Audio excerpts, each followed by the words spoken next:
Kumusta mga taga-subaybay ng aking Mami Melay reaction. Andito na nga po at nanalo na ang ating mahal na kandidato for senator na si Dante Marcoleta. At ito nga, nagpapasalamat na po siya sa mga tumulong sa kanya at special mention ang mga lugar na kanyang pinuntahan.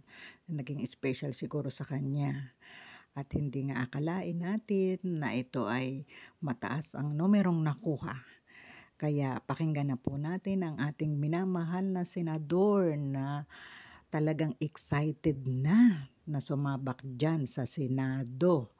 Kaya humanda kayo dahil bakbakan na ito ng ating mahal na senador, si Rodante Marcoleta. Palakpakan naman dyan. Masayang hapon po sa ating lahat. Pasensya na po kayo. Itong aking mga kasama rito. Parang nagulantang po sila sapagkat bigla po akong dumating. Dahil sa gusto ko pong magpasalamat dito mismo sa programa na ito po'y nagawa na ako po'y dating kasama talaga rito. Kami po ang nagpasimula ng programang ito. At dahil dyan ay gusto kong dito ko unang sabihin ang aking pagpapasalamat sa lahat po ng ating mga kababayan na bumoto, tumulong sa inyong lingkod. Lalong-lalo na po ang Iglesia ni Cristo sa pamagitan po ng ibinigay na suporta ng tagapamahalang pangkalahatan, ang kapatid na Eduardo Manalo. At yan po ay hindi ko po makakalimutan habang ako'y nabubuhay. At marami rin pong iba na mga naging kasama ko pong tumulong sa akin hanggang sa may panalo po natin ay may pagtagumpay, yung minimithi po nating posisyon na inaakala ko po na magagamit natin sa lalo pang tapat na paglilingkod sa ating bansa. Yan po. Na pagtanaw ng utang na loob sa ating mga kababayan. Napakarami pong mga kababayan natin na tumangkilik po sa atin. At saka ngayon ko lang natuklasan pala ko nga, ang dami pala nag-volunteer watchers po sa inyo. Mayroong nagsisend sa akin mga pictures nila na sa tansya ko, mga almost 40,000 nationwide na talaga sabi na ito po'y voluntary works at masayang-masaya silang ipinararating sa inyo na yung ginawa nilang yun kung ay walang katumbas na kasiyahan nung nakita nilang nandun kayo sa top 5, top 6 na resulta ng eleksyon, Kong. Nag-volunteer nga yung mga yun. At tama yung figura niya, 39,000 plus yung nakita ko pala kadami. Halos 40,000 dahil alam nila na wala naman tayong magagamit yun. Karaniwang binabayaran kasi lahat yun eh. Opo. Ipagpalagay mo na lang na magkano ba ang binabayaran mo, Kuya Bene, nung ikaw ay kumandidatong... Pinakamahina dyan, 1,000 na yan. Per day yun. Kaya nga, kung 40,000 may yun. May pagkain panlibre. Kaya nga, kaya voluntaryo na lang nilang ibinigay yung kanilang serbisyo. Makikita mo yung pagmamahal ng mga taong tunay na umahanga at naniniwala. Nire-reimburse nga sa akin yung ginawa. Sabi ko, teka, kako, bakit? Gusto ko talaga itanong sa inyo kung ay inaasahan nyo ba na mag-number 6 dito sa maraming nabigla. Hindi ko alam kung anong magiging bilang ko, pero nung nandun na yung 1 month na lang kasi, napapansin ko na sa bawat lugar na puntahan ko, talagang maramihan yung mga taong dumadalo sa mga rallies. Opo. Meron nga ang pagkakataon kung hindi ako nagkakamali hindi naman sa liwasang Bonifacio na, ang dami kasi ng rally namin. Opo. Alam mo ba na ginawa nila akong pinakahuli na magsasalita? Naku, di inip na inip kayo. Sabi ko kay Philip Salvador, akala ko nung umpisa nagbibiro lang. Sabi niya, boss, relax ka lang muna dyan. Total, isa ka sa huling dumating naman. Pero hindi naman ako huling-huli. Nasa kalagitnaan naman ako eh. Opo. Umupo ka muna dyan kasi unahin muna natin itong mga kasama natin. Sige ka, akala ko namang uunahin, mga 2 hanggang 3 lang. Opo. Mahalata ako na, teka muna ako, bakit ako ba't parang ako yung inuhuli mo? Oho. Alam mo, boss, nahalata namin kanya doon sa dalawang rally natin nung ikaw unang salita eh. Oho. Medyo umunti ang tao na eh. Ganun po. Ay, akala ko hindi ka ako, hindi namang, hindi kanya, kaya pinakasave para ikaw na ang huli na magsalita. Kasi inaabangan talaga yung sasabihin nyo. O, pagkatapos nga, nung nagkaroon ng meeting de avance, na napuno yung Philippine Arena. Opo. Ayun, napansin din ng mga kasama ko yun. At, lalo na yung nasa kabila, yung mga kalaban. Medyo, bakit siya nakapagpundar ng ganung karaming tao? Nag-iisa lang siya. Kasi maski sa kabila o maski sa amin, sama-sama na kami, hindi pa nakakakuha ng ganung karami. Ganun po. Halimbawa, yung huli namin sa Liwasang Bonifacio. Aba, marami rin, pero hindi kasing dami nung nangyari sa Philippine Arena. Philippine Arena. Yun ang mga indication. Pagkatapos, kasi sa tanong mo, anong number mo? Hindi ko mapiho, pero sa tingin ko, dahil pagka nagrarally, pagkatapos ng rally, bababa kami, hindi ako makalabas eh, yung sasalubungin ka ng mga tao. Dinudumog kayo ng tao. Bakit gano'n na lang? Yung makakamay lang, makapag-selfie lang. Hindi dating nangyayari sa akin yun eh. Opo.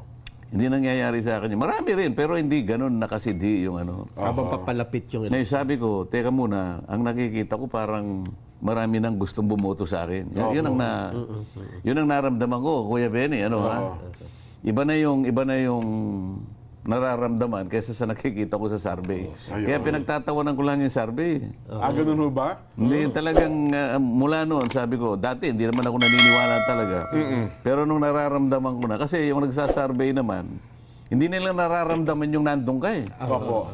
Isa man sa mga tinanong siguro, kung ilang libo man yun, palagay mo, 1,500. Nandun kaya sila sa punto na pagka yung bababa ka na sa stage, halimbawa, sasakay ka sa sasakyan. Kulang na lang na meron pang tumutok-tok sa sasakyan ko. Ganun, no? Ngayon, nakikita ba nila yon? Napipil ba nila yon? Kaya sabi ko, palagay ko ako mananalo ako eh. Hindi ko lang alam kung anong number ako. Pero ang damdam ko sa sarili ko, medyo mataas yung number, Jen. Ayun. Hindi, kasi kahapon... Ganun ang naramdaman eh. Kasi kahapon nga po, tinalakay namin, nagpakita naman kami ng ilang mga ebidensya, pinagkumpara-kumpara natin kung ang pinakamataas nyo po doon sa dalawang malaking survey, 17 hanggang doon sa kahuli-hulihang survey nila. Na yun ay Mayo na. Ayun, Mayo na yun. Mga, huling linggo na lamang ng kampanyahan yun, na para bagang ang dating, malabo talaga. Kung ano baka doon kayo sa 12, ayun po ang kanilang projection. At mayroon pa mga analyst, political analyst, sinasabi, hindi, malabo yan. Yun naman ang yung suporta ng iglesia, maliit lang yan, hindi makapagpapanalo kay Kong Dante. Ganun po ang analyst, ang pagpipresenta nila sa taong bayan, Kong nasa sa kanila yon. Pero yung nararamdaman ko kasi, hindi pwedeng ipagkamali yun eh. Hindi naman... Ala naman akong daladalang perang ipinamimigay, kaya ako hinahabol eh. Isa pa po yan, sana man lang kung may pinamimigay ako ng kahit hopya lang, kaya ako hinahabol. Hindi sabi ko, pagka ganito yung indication, palagi ko nga ako, may papanalo natin ito. Maging, kung di orga kamali, Region 8, yung Samar, Leyte area. Top 3 kayo doon ko sa kabila nung binabaklas yata yung mga poster doon pagka nangangampanya kayo. Ni ayaw nga kayo papasukin doon eh. Hindi ako masyadong nabilib doon eh. Yung kinabiliban ko sa Tacloban. Ayun, Tacloban City mismo. Number 3 ako sa Tacloban. Patakin mo yun. Nakita naming resulta ay yung sa local absentee voting. Ayan, ito po yung mga boto ng mga uniform personnel. May empleyado ng gobyerno ito. Pati media. Yes. Pati lahat na, pulis, sundalo. Ganoon din po ang boto eh. Bongo, Bato, Marcoleta. Kayo pa rin po tatlo doon. At karamihan ay yung mga kasama nyo. Na-detect ko na yun, Nelson, Kuya Benny. Kasi sa mga airport, merong mga pulis dyan, tsaka may mga sundalo. Bago ako makalabas sa airport, pati yung mga security guard, katakot-takot na yung selfie dyan bago ka makalabas. Bubulungan ka ngayon. Bubulungan ka. Okay. Kung hindi lang po kami Nako. makapag ano, pero sa iyo po kami boboto. Ganun pa, palagi kami may bulong na ganun. So naniniwala po kayo na yung botong tinanggap nyo at yung tinanggap ng iba pang nakakiling sa mga Duterte, galit ng taong bayan niya kung kaya makikita protest yung... vote daw, tawag protest dito. vote. Hindi ko naman sinasabing galit. Basta binubulong lang nila sa akin. Kung basta boboto po kami sa inyo. Yun ang bulong nila sa akin eh. Puro pulis yun eh. Kita talaga yung damdamin ng tao dito sa nangyari. Ngayon, nung makita ko na doon sa resulta ng absentee voting, tama ako yung binubulong nila sa akin. Hindi naman pala nila ako ginood time. Akala ko gino-good time lang ako. Pero nagpapasalamat ako sa kanila. Maraming hindi makapaniwala doon, Nelson, Kuya Benny, na mismo kasi uniform personnel yun eh. Mga tauhan talaga ng gobyerno, na ang mananaig ay itong mga taong identified po sa dating Pangulong Rodrigo Duterte. At maging, ang balita ko, maging sa absentee voting ata sa abroad, ganun din ang sentimiento ng ating mga kababayan. Pwede kang humugot ng analysis sa ganun. Pero sa akin lang, ang aking ibinabalita, yung sa tuwing, kasi mabilisan yung lakad, bubulungan ako eh. Hindi lang po kami makapagpronta sa inyo, pero kami pong lahat ay boboto sa inyo. Ganun ang bulong eh. Ito yung mga taong walang mapagsabihan eh. Tapos bigla nilang makikita ang isang Congressman Marcoleta na ipinaglalaban yung karapatan nila. Siyempre bubulong talaga yan. At, yun ang bugso ng damdamin. Yung bugso na ng damdamin. Meron pang isa yung senaryong gustong nakikita ni Jen. At gusto nga ni Jen siya yung nandoon eh. Ano yan? Ano ito? Kapag yung maramihan na nagpapaselfie na merong umahalik sa akin na matatandang mga babae. Yun ang talaga mapagmahal eh. Sabi ni Jen, okay na po sa akin yan kung kahit na po ako, basta't makasama nyo lang ako sa ganito. Malay nyo, may mga halik din sa akin. Meron talaga yun dyan, hindi mawawala yun, yung maramihan. At saka yun po yung deciding group na yung mga matatanda, para makumbisi mo yung mga yan. Yung mga bata kasi, madali pero yung matanda, sabihin, yung mga may edad, para ikaw iyakapin, salubungin, at saka iba yung pagkilala, ay iba ang dating nun, Kong. Iba po yun. Makikita mo naman yung nagpipilit na mahawakan ng kamay mo eh. Tsaka yung selfie kasi importante sa kanila eh. Talagang tulakan yung kung minsan. Tulakan na...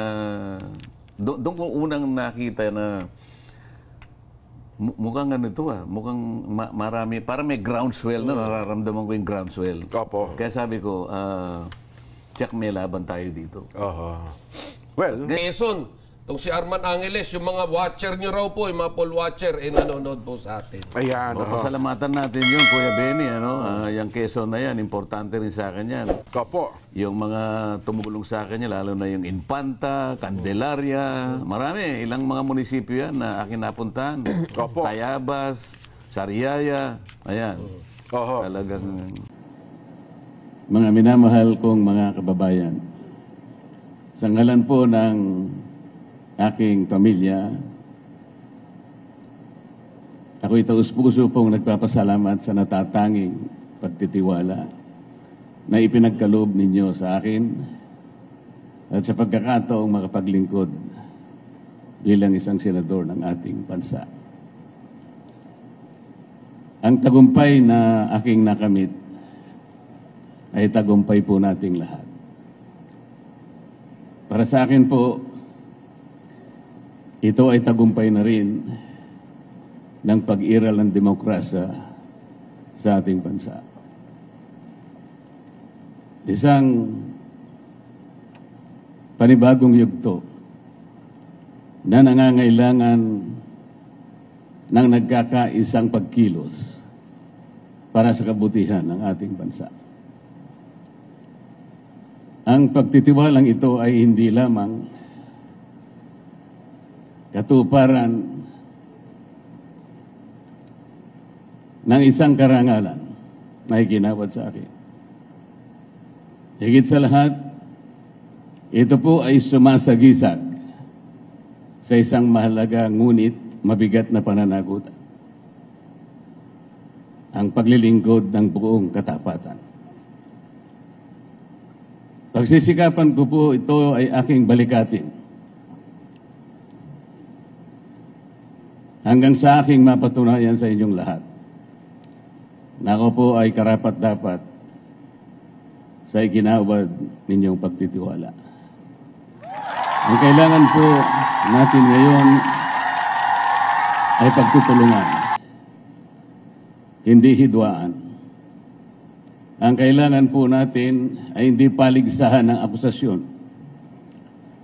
kung hindi paghanap at pagtuklas ng mabisang pamamaraan tungo sa kaunlaran. Ang 6 na taon na ibinigay po ninyo sa akin ay hindi tungkol sa paggamit ng kapangyarihan, kundi sa pangingibabaw ng tapat na paglilingkod na inaasahan at inaasam ng ating mga kababayan. Hindi po ito tungkol sa pansariling kapakinabangan, kung hindi ito ay sa kapakanan at interes ng bawat isang Pilipino. Maraming salamat, Chairman George, at sa buong kawani at mga opisyalis ng Komisyon ng Halalan. Maraming salamat po sa sakripisyo ng aking pamilya. Magandang hapon po sa ating lahat.